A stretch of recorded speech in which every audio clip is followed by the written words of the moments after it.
6 चरण के चुनाव हो चुके हैं। आज आप सबके बीच में हमारे यशस्वी, लोकप्रिय, दलित, शोषित, वंचित और माताओं का, बेटियों का सुरक्षा का ध्यान, उनके शिक्षा का ध्यान, उनके शादियों से लेकर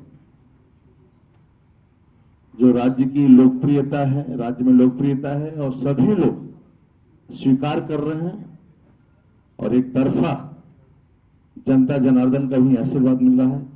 मैं अपने आदरणीय मुख्यमंत्री आदरणीय योगी आदित्यनाथ जी से आग्रह करूंगा कि हम सबसे, सभी पत्रकार मित्रों से सीधे संवाद कराएं। मित्रों, आज की इस विशेष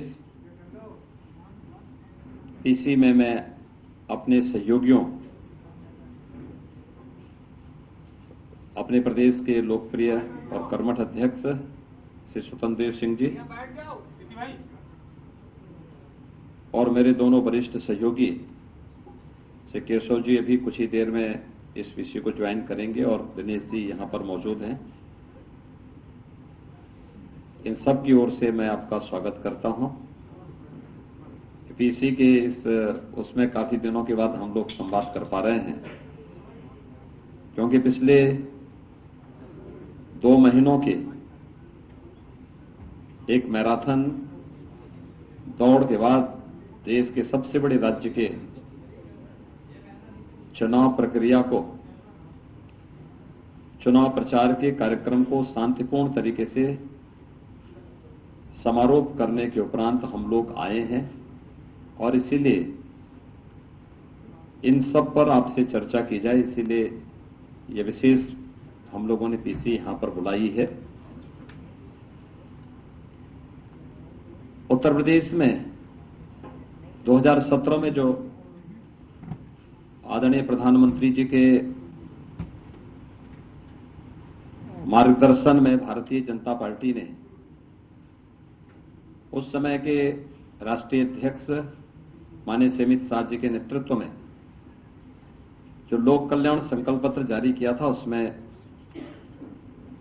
प्रदेश को दंगा मुक्त, भय मुक्त और एक सुरक्षित प्रदेश बनाने की जो बात की थी, विगत 5 वर्षों के दौरान उस पर हुए प्रभावी क्रियान्वयन का परिणाम शांतिपूर्ण तरीके से देश के सबसे बड़े राज्य का विधानसभा का चुनाव 6 चरणों का व्यतीत हो चुका है। 7वें चरण के प्रचार का कार्य अब कुछ ही देर में समाप्त होने वाला है और परसों 7 मार्च को 7वें चरण का मतदान भी होगा। आप देखेंगे, अगर इसकी तुलना 2017, 2014, 2012 या 2007 की विधानसभा चुनाव या 2009 के लोकसभा चुनाव से अगर आप करेंगे तो उस दौरान जो व्यापक हिंसा होती थी,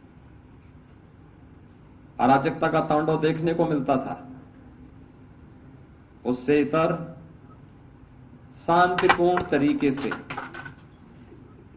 चुनाव प्रक्रिया को आगे बढ़ाने में भारत निर्वाचन आयोग को भी कानून की राज का ये लाभ प्राप्त हुआ, जिसके कारण 6 चरणों का चुनाव शांतिपूर्ण तरीके से संपन्न हुआ है और 7वें चरण का प्रचार का कार्य भी शांतिपूर्ण तरीके से संपन्न हो चुका है। परसों 7वें चरण का मतदान भी होगा। उत्तर प्रदेश जैसे राज्य में शांतिपूर्ण तरीके से चुनाव हो, यह अपने आप में कौतूहल और आश्चर्य का विषय हो सकता है बहुत सारे लोगों के लिए, लेकिन भारतीय जनता पार्टी की डबल इंजन सरकार ने इसे वास्तविक हकीकत में बदलने का काम भी किया है। 5 वर्ष की डबल इंजन सरकार की उपलब्धियों में से यह भी एक आता है। मित्रों, पूरे प्रचार के दौरान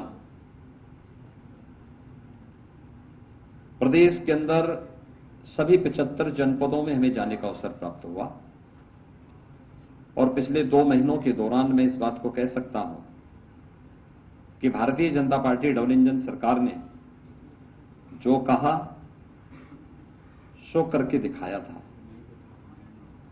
और जनमानस में जो अपार विश्वास है, सबका साथ, सबका विकास, सबका विश्वास और सबके प्रयास का, वह विधानसभा चुनाव प्रचार के दौरान भी प्रतिफलित होता हुआ दिखाई दिया है।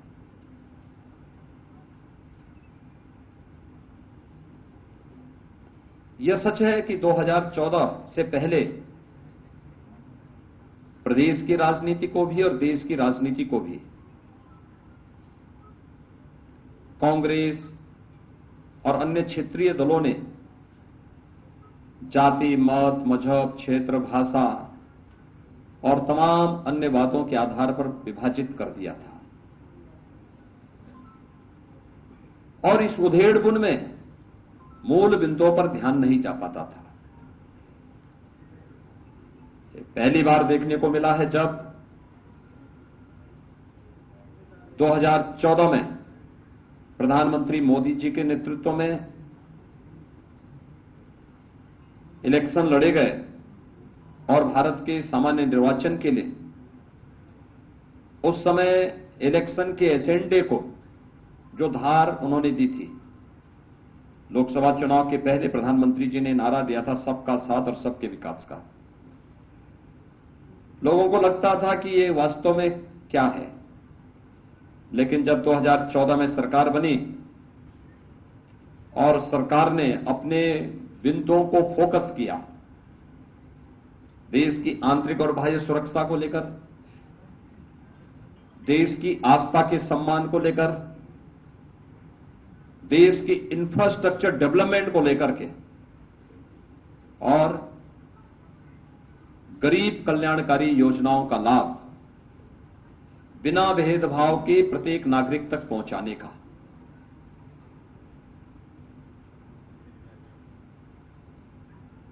देश का एजेंडा बदला है मोदी जी ने। जो जाति, मत, मजहब, क्षेत्र, भाषा और परिवार तक सीमित था, वह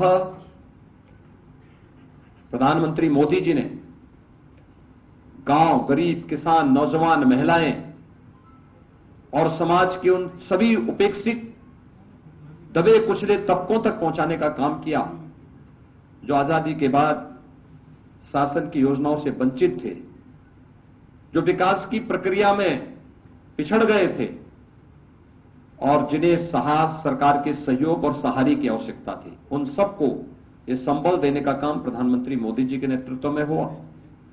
आज उसका परिणाम भी देखने को मिला। ये सच है 2014 से 2017 के बीच, मार्च 17 के बीच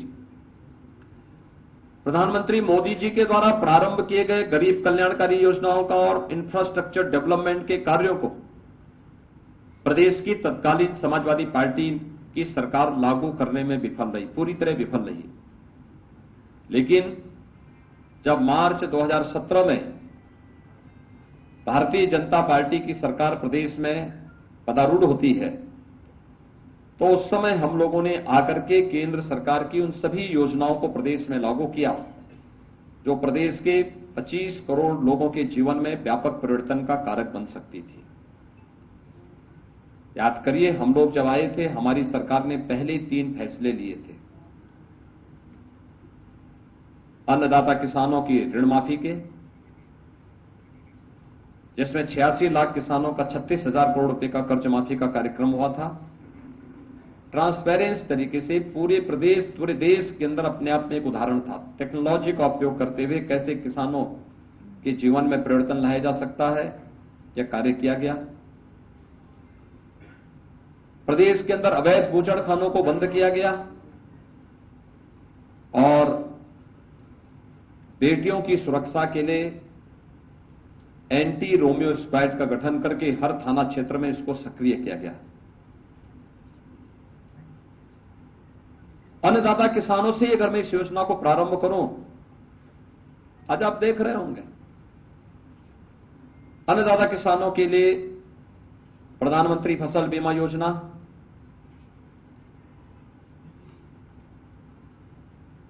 एमएसपी की घोषणा 1967 में हुई, लेकिन वास्तविक रूप से अन्नदाता किसानों को उनकी उपज का 1.5 गुना दाम मिल जाए, यह प्रधानमंत्री मोदी जी ने 2017-18 में लागू कराया। उत्तर प्रदेश में प्रोक्यूरमेंट की पॉलिसी भारतीय जनता पार्टी की डबल इंजन सरकार लेके आई। किसान की उपज को खरीदने के लिए कोई बिचौलिया नहीं होगा, कोई आड़ती नहीं होगा, किसान को उसकी उपज का दाम सीधे मिले, यह भी भारतीय जनता पार्टी की डबल इंजन सरकार ने किया। किसान को अपनी फसल को और कई फसल अपने खेत में उगा सके, इसके लिए प्रधानमंत्री कृषि सिंचाई योजना का उपयोग किया गया। दशकों से लंबित बाण सागर परियोजना, अर्जुन सहायक परियोजना, सरयू नहर राष्ट्रीय परियोजना जैसी 1.5 दर्जन से अधिक परियोजनाओं को पूरा किया गया। 22 लाख हेक्टेयर से अधिक भूमि को सिंचाई की सुविधा प्रदेश के अंदर उपलब्ध करवाने का कार्य इस दौरान डबल इंजन सरकार ने किया।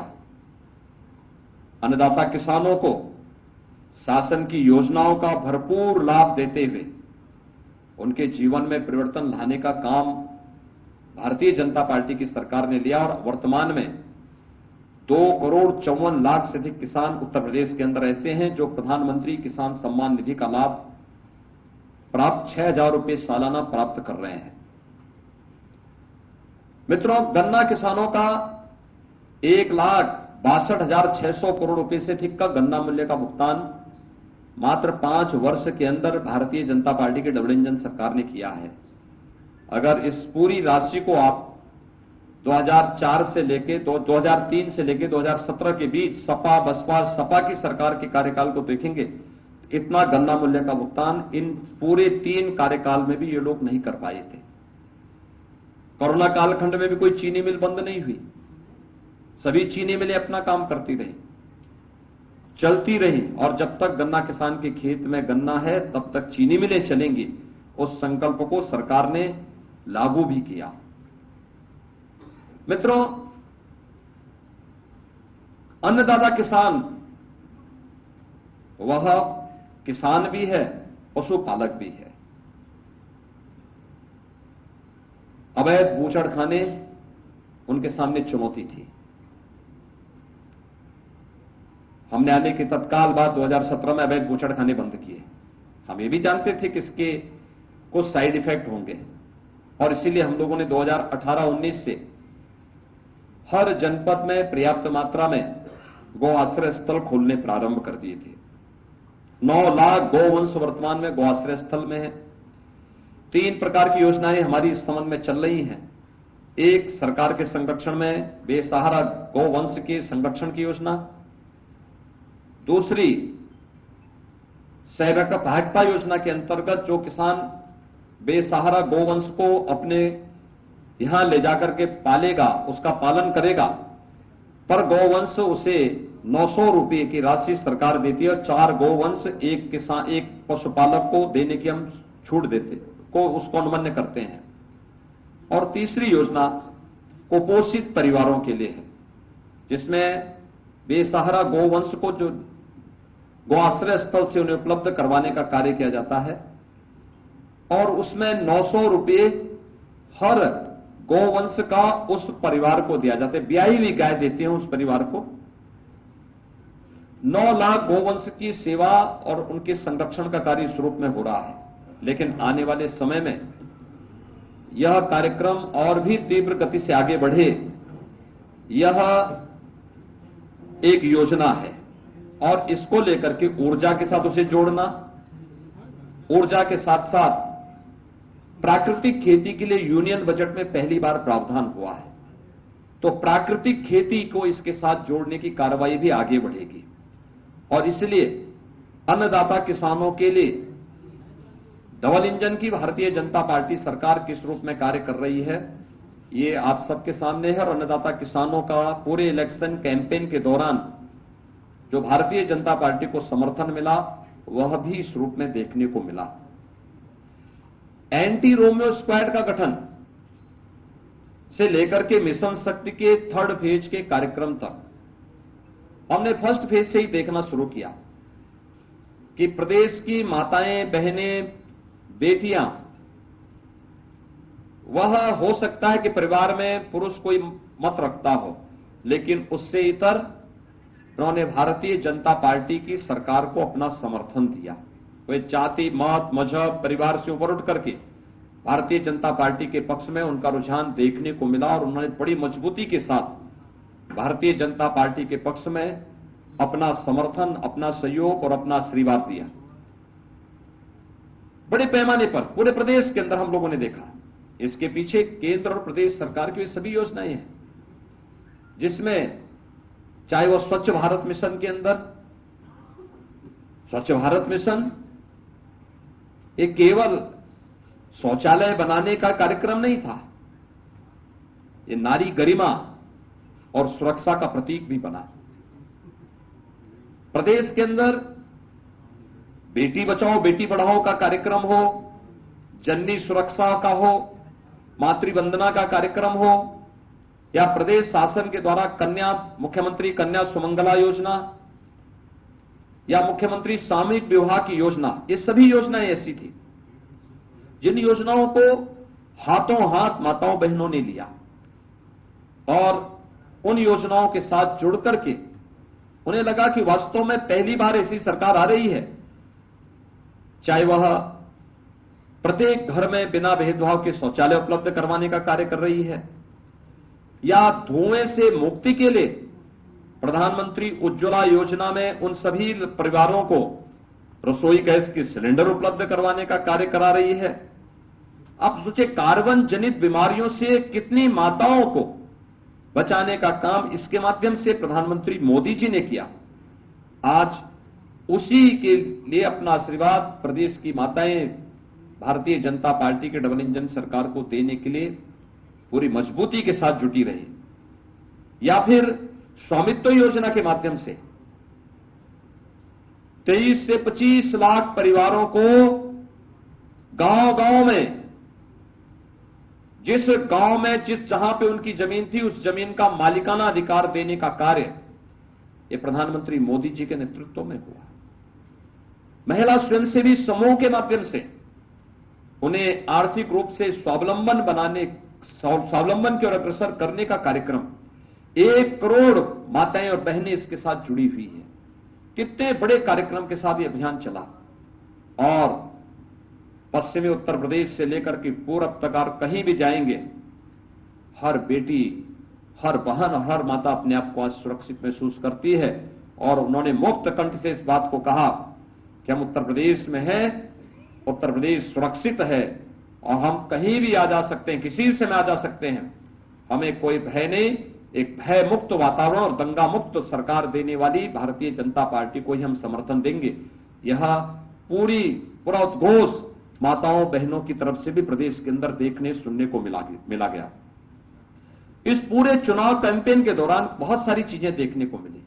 खासतौर पर उत्तर प्रदेश के अंदर प्रधानमंत्री आवास योजना और मुख्यमंत्री आवास योजना का लाभ कैसे गरीबों को मिला और कैसे परिवारों को आर्थिक स्वावलंबन की ओर उसने अग्रसर किया। 43,50,000 से अधिक गरीबों को प्रदेश के अंदर प्रधानमंत्री आवास योजना और मुख्यमंत्री आवास योजना से लाभान्वित किया गया। जबकि पिछली समाजवादी पार्टी सरकार में मात्र 18,000 लोगों के लिए मकान सैंक्शन हुए थे, मिला किसी को नहीं था। कागजों में, फाइल में सैंक्शन जरूर हुए थे। 5 साल में 18,000 समाजवादी पार्टी की सरकार में और भारतीय जनता पार्टी की डबल इंजन सरकार में 43,50,000 से अधिक गरीबों को मिला है। यानी 43,50,000 वह गरीब आर्थिक शासन की योजनाओं से जुड़ के, केवल आवास नहीं बना, आवास बनने के साथ ही विद्युत का कनेक्शन सौभाग्य योजना में फ्री में मिलता है। 1,43,00,000 ऐसे परिवारों को विद्युत के कनेक्शन दिए गए जिन्होंने आजादी के बाद कभी बिजली के दर्शन नहीं किए थे। उन परिवारों में इसके लिए 1,21,000 मजदूरों तक विद्युतीकरण का काम करना पड़ा था। 2,61,00,000 गरीबों को एक शौचालय उपलब्ध करवाने का काम भी हुआ। 1,25,00,000 से अधिक परिवारों को राशन कार्ड उपलब्ध करवाने के कार्य हुए थे। यानी ये जो कार्य प्रारंभ हुए, इनको बनाया गया, इनको एक एक तक डबल इंजन की सरकार ने कार्य किया। आज उसका परिणाम भी गरीब कल्याणकारी योजनाओं के माध्यम से हर घर बिजली, हर घर नल, हर घर शौचालय, हर घर राशन कार्ड, इन सभी योजनाओं के माध्यम से भी देखने को मिल रहा। गरीब कल्याणकारी योजनाओं हो या फिर इंफ्रास्ट्रक्चर डेवलपमेंट के कार्य। मित्रों, ये वही प्रदेश है जिसमें 70 वर्षों में केवल 1.5 एक्सप्रेसवे बन पाया था। आज इसी प्रदेश में, इसी उत्तर प्रदेश में 7 नए एक्सप्रेसवे या तो बन चुके हैं या बन रहे हैं। पूर्वांचल एक्सप्रेसवे आदरणीय प्रधानमंत्री जी के कर कमलों से राष्ट्र को समर्पित हो चुका है। बुंदेलखंड एक्सप्रेसवे अपने निर्माण की प्रक्रिया के अंतिम चरण में है। गोरखपुर लिंक एक्सप्रेसवे युद्ध स्तर पर कार्य चल रहा है। दिल्ली मेरठ एक्सप्रेसवे राष्ट्र को समर्पित हो चुका है। गंगा एक्सप्रेसवे पे कार्य युद्ध स्तर पर आगे बढ़ रहा है। बलिया लिंक एक्सप्रेसवे जमीन अधिग्रहण की कार्रवाई चल रही है। कानपुर लखनऊ ग्रीनफील्ड एक्सप्रेसवे, इस पर भी कार्य आगे बढ़ रहा है। गोरखपुर सिलीगुड़ी एक्सप्रेसवे और वाराणसी कोलकाता एक्सप्रेसवे, इस पर भी भारत सरकार के स्तर पर युद्ध स्तर पर कार्य चल रहा है। इंटर स्टेट कनेक्टिविटी, याद करिए 2017 तक ये वही उत्तर प्रदेश था जिसके बारे में लोग 2-3 पहचान के रूप में कहते थे। एक, जहां दंगा हो, अराजकता हो, अव्यवस्था हो, गुंडागिर्दी हो। दूसरा, किसी भी जगह से आप आए, किसी देश से, किसी राज्य से उत्तर प्रदेश में प्रवेश करें तो जहां से सड़कें टूटी हुई हो, जहां से सायंकाल होते अंधेरा हो जाए, वो उत्तर प्रदेश की सीमा मान ली जाती थी। आज उत्तर प्रदेश दंगा मुक्त है, अराजकता मुक्त है, गुंडागिर्दी से मुक्त है। इंटर स्टेट कनेक्टिविटी को 4 लेन की कनेक्टिविटी से जोड़ा जा चुका है। उत्तर प्रदेश के किसी भी गांव में, लगभग 1 लाख गांव उत्तर प्रदेश के अंदर हैं, इन सभी 1 लाख गांवों तक विद्युत अनवरत, यानी सबको बिजली, पर्याप्त बिजली के लक्ष्य को प्राप्त किया जा चुका है। ये इंफ्रास्ट्रक्चर डेवलपमेंट के लिए भारतीय जनता पार्टी की सरकार के समय जो कार्य चल रहे हैं, जिला मुख्यालयों को, तहसील मुख्यालयों को, ब्लॉक मुख्यालयों को 4 लेन 2 लेन की कनेक्टिविटी के साथ जोड़ने, हर ग्राम पंचायत को अच्छी कनेक्टिविटी के साथ जोड़ने की कार्रवाई युद्ध स्तर पर चल रही है। मेडिकल क्षेत्र में, स्वास्थ्य क्षेत्र में कितना बड़ा इंफ्रास्ट्रक्चर हुआ। 1947 से 2017 तक 70 वर्षों में मात्र 12 मेडिकल कॉलेज बने थे और 5 वर्ष में भारतीय जनता पार्टी की डबल इंजन सरकार ने 2 एम्स और 33 नए मेडिकल कॉलेज उत्तर प्रदेश की जनता को दिए और आज उत्तर प्रदेश एक जनपद एक मेडिकल कॉलेज बनाने की ओर अग्रसर हुआ है। आप देखेंगे पूर्वी उत्तर प्रदेश में जहां पर 7वें चरण में चुनाव होना है, सोनभद्र में मेडिकल कॉलेज का निर्माण हो रहा है। मिर्जापुर में मेडिकल कॉलेज इस सत्र में प्रारंभ हो चुका है। चंदौली में मेडिकल कॉलेज कार्य प्रारंभ हो चुका है। गाजीपुर में मेडिकल कॉलेज इस सत्र में प्रारंभ हो चुका है। जौनपुर में इस सत्र में मेडिकल कॉलेज प्रारंभ हो चुका है। भदोई मेडिकल कॉलेज बनाने की प्रक्रिया आगे बढ़ रही है। वाराणसी में एम्स के समकक्ष चिकित्सा संस्थान का निर्माण हो रहा है। अत्याधुनिक कैंसर संस्थान का शुभारंभ प्रधानमंत्री जी के करकमलों से वहां शुभारंभ हो चुका है। जौनपुर मेडिकल कॉलेज प्रारंभ हो चुका है। आजमगढ़ मेडिकल कॉलेज पहले से कार्य कर रहा है। मऊ में मेडिकल कॉलेज की प्रक्रिया आगे बढ़ रही है। यानी इन जनपदों में मेडिकल इंफ्रास्ट्रक्चर किस रूप में विकसित किया गया। जब हम लोग 2017 में आए थे, प्रदेश के अंदर उस समय 46 ऐसे जिले थे जहां पर कोई भी आईसीयू की सुविधा नहीं थी। 75 जनपदों में एक भी जनपद में लाइफ सपोर्ट एम्बुलेंसेस नहीं थी। आज उत्तर प्रदेश के हर जनपद में 75 के 75 जनपदों में 3 से लेकर के 7 लाइफ सपोर्ट एम्बुलेंस हर जनपद में खड़ी मौजूद मिलेगी। 46 जनपद थे जहां आईसीयू की कोई भी सुविधा नहीं थी। आज प्रदेश के सभी 75 जनपदों में सुविधा मिलेगी और कोरोना प्रबंधन आदरणीय प्रधानमंत्री जी के मार्गदर्शन और नेतृत्व में पूरे देश के अंदर इस कोरोना प्रबंधन को सबने देखा है। सीएफआर सबसे कम, रिकवरी सबसे बेहतर, पॉजिटिविटी रेट को एकदम नियंत्रित किया गया। आज उत्तर प्रदेश कोरोना प्रबंधन का एक मॉडल बना। थर्ड वेव कब आई कब गई कोई पता नहीं। हम लोग प्रदेश के अंदर 29 करोड़ वैक्सीन की डोजेस दे चुके हैं, 10.5 करोड़ कोविड टेस्ट करवा चुके हैं। यानी ये सभी देश के अंदर सबसे ज्यादा है, किसी भी राज्य से ज्यादा है। और कोविड कालखंड के दौरान फ्री में टेस्ट, फ्री में उपचार, फ्री में वैक्सीन और सबको वैक्सीन के साथ ही हर गरीब को कोरोना कालखंड के अंदर हर महीने 2 बार डबल डोज राशन की सुविधा उपलब्ध कराने का काम भी भारतीय जनता पार्टी की डबल इंजन सरकार ने किया। किसी भी महामारी का अब तक का इतिहास रहा है। आप 1000 वर्षों के एक महामारी के इतिहास को उठा करके देखेंगे, बीमारी से जितनी मौतें नहीं होती थी उससे कई गुना मौतें होती थी भूखमरी से। आज मैं कह सकता हूं कि हमारे उत्तर प्रदेश में भूख से कोई मौत नहीं होती। यह वही उत्तर प्रदेश है जहां 2016 में और जनवरी 17 में भूख से मौत के कई प्रकरण सामने आए थे। आज सबको राशन और प्रत्येक को राशन कार्ड हर एक उस परिवार को उपलब्ध कराया गया है। पर्याप्त मात्रा में 15 करोड़ लोगों को महीने में 2 बार राशन की सुविधा उपलब्ध करवाने का कार्य भारतीय जनता पार्टी की डबल इंजन सरकार कर रही है। मित्रों, कोरोना कालखंड में प्रवासी कामगार और श्रमिकों के लिए, निवासी कामगार और श्रमिकों के लिए कैसी व्यवस्था होनी चाहिए, उत्तर प्रदेश के मॉडल को सबने स्वीकारा है। और उस समय स्किल मैपिंग हो, उन्हें रोजगार के साथ जोड़ना हो, प्रदेश के अंदर ये सभी कार्यक्रम बहुत अच्छे ढंग से हुए। प्रदेश के अंदर युवाओं के बारे में जो कार्यक्रम हुए, यहां पर शिक्षा के क्षेत्र में जो भूतपूर्व कार्य हुए, बेसिक शिक्षा के क्षेत्र में, माध्यमिक शिक्षा, उच्च शिक्षा, तकनीकी शिक्षा, वोकेशनल शिक्षा, ये सभी पे जो अभी अद्भुत कार्य हुए हैं, हर एक ओर इसकी सराहना हो रही है।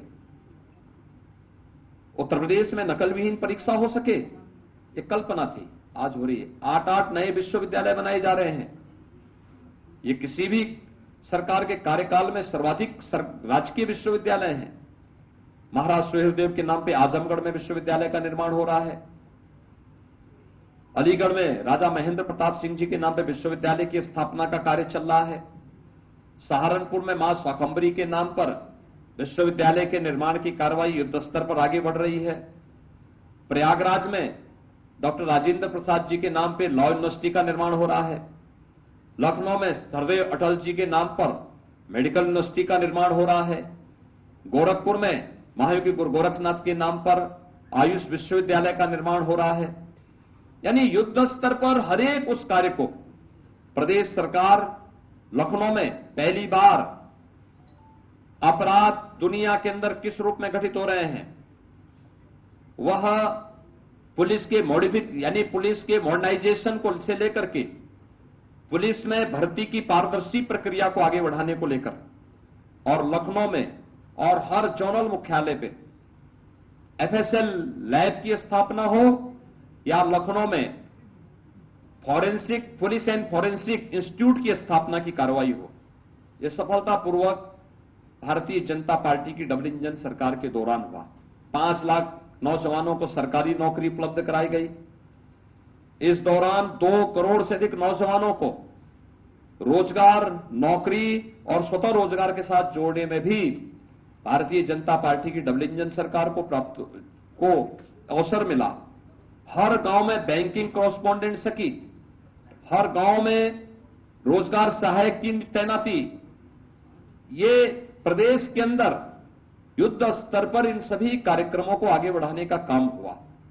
इंफ्रास्ट्रक्चर डेवलपमेंट के साथ ही सुरक्षा का जो बेहतर माहौल प्रदेश के अंदर भारतीय जनता पार्टी की डबल इंजन सरकार ने दिया, आज उसके परिणाम भी हम सबके सामने हैं और हम लोग इसको देख सकते हैं कि इसका परिणाम प्रदेश में व्यापक निवेश के रूप में हुआ।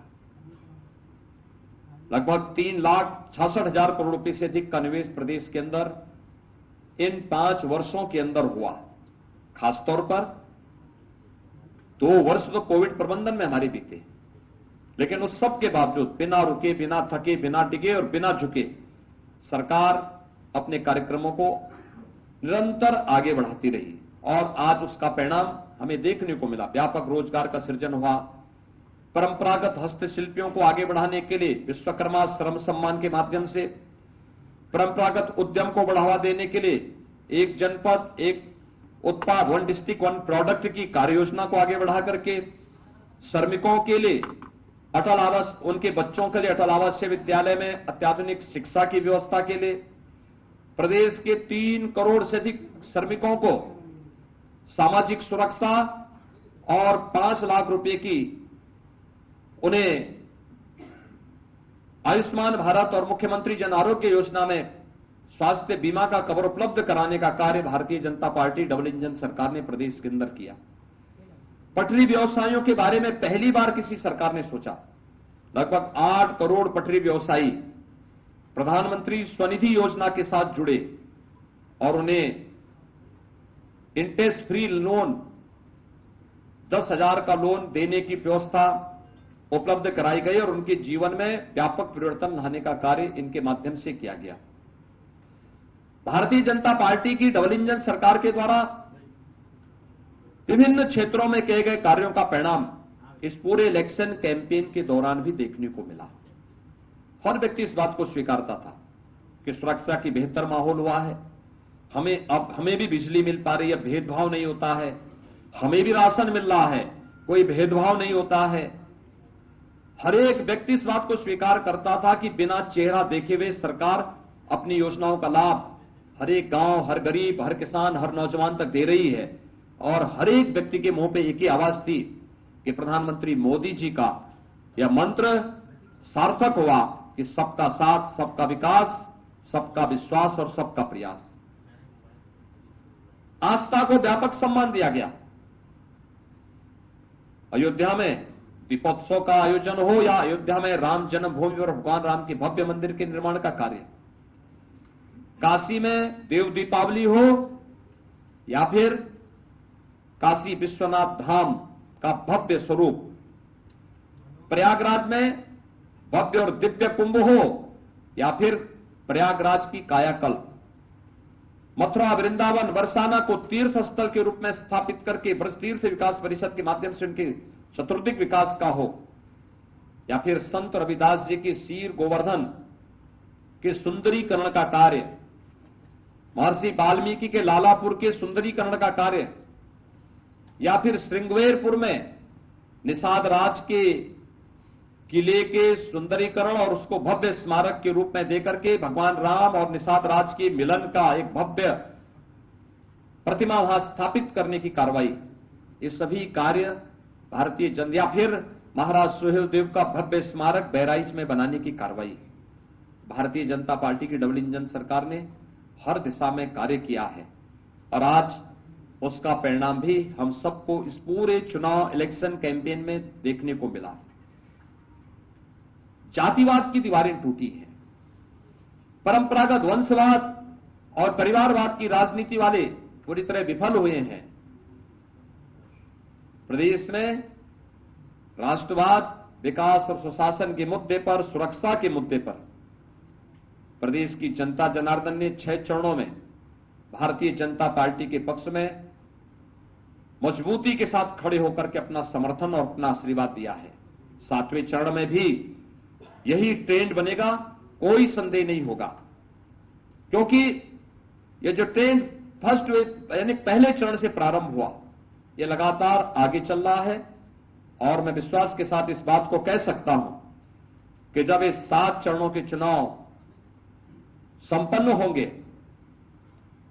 10 मार्च को परिणाम आएगा, आप एक बार फिर देखेंगे 80% सीटें भारतीय जनता पार्टी अपने सहयोगियों के साथ विजयी बना करके प्रचंड बहुमत की सरकार प्रदेश के अंदर बनाएगी और 20% में विपक्ष आपस में बंटवारा करेगा। विपक्ष के पास कोई मुद्दा इस चुनाव में नहीं था। वे लोग महापुरुषों का अपमान करते थे। जब हम राष्ट्र नायक लौह पुरुष सरदार वल्लभ भाई पटेल का सम्मान दिवस मना रहे थे राष्ट्रीय एकता दिवस के रूप में, तो विपक्ष जिन्ना का गुणगान कर रहा था। जब हम लोग अपने युवाओं को टैबलेट स्मार्टफोन दे रहे थे, 1 करोड़ युवाओं को टैबलेट स्मार्टफोन दे रहे थे, तब विपक्ष पाकिस्तान का गुणगान गा रहा था। और इसलिए मित्रों, जनता जान चुकी है कि विपक्ष की संवेदना विकास के लिए नहीं, अन्नदाता किसान के प्रति नहीं, अपने ऊर्जावान नौजवानों के प्रति नहीं, माताओं और बहनों और बेटियों की सुरक्षा के लिए नहीं, प्रदेश के समग्र विकास के लिए नहीं, उनकी संवेदना पेशेवर माफिया और अपराधियों के लिए है। उनकी संवेदना आतंकवादियों के प्रति है और उन्होंने समय समय पर यह भी करके दिखाया है। लेकिन अब जनता उनको कभी मौका नहीं देगी, उत्तर प्रदेश की जनता कभी मौका नहीं देने वाली है।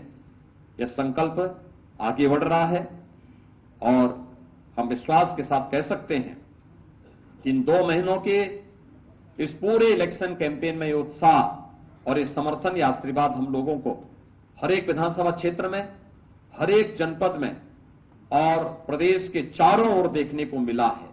चाहे वह पश्चिमी उत्तर प्रदेश रहा हो, मध्य का रहा हो, बुंदेलखंड हो, अवध हो, पूर्वांचल हो, हर एक जगह यह व्यापक समर्थन और सहयोग हमें प्राप्त हुआ है। बिंदु क्षेत्र में या बुंदेलखंड क्षेत्र में हर घर नल योजना वहां पर साकार हुई है। जो लोग सूखे की मार झेलते थे, आज उनके खेतों को पानी मिल रहा है, उनको घर में विशुद्ध पानी मिल रहा है, पेयजल के लिए उन्हें जल उपलब्ध है।